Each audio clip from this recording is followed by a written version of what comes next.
હવે આપણી પાસે આવી ગયા લાઇનર 6 છે, આપણે લાઇનર નવા નાખવાના છે અને આપણે આમાં સાઇઝ નાખશું ઝેડ સાઇઝ નાખવાના છે. આમાં XYZ ગમે તે હોઈ શકે, કાં તો એના બ્લોક પર લખેલું હશે અથવા તો જૂના લાઇનર હશે એમાં લખેલું હશે કઈ તમારે નાખવાના છે.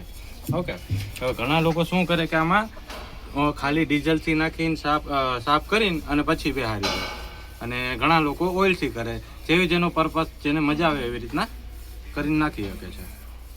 ઓકે, આપણે કમ્પ્લીટ ઓઇલથી નવડાવી દીધું છે. ઓકે, હવે આપણે લાઇનર બેસાડીશું.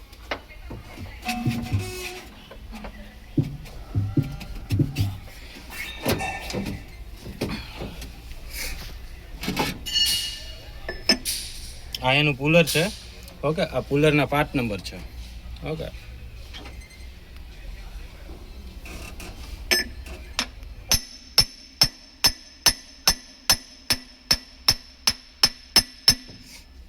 આપણે કમ્પ્લીટ લાઇનર બેહાડી દીધેલું છે. અહીં સાઈડમાંથી ચેક કરી લેવાનું ક્યાંથી લાઇનર ઉપર નથી, ક્યાંથી જાજુ ડાઉન નથી, બધું કમ્પ્લીટલી ચેક કરી લેવાનું છે.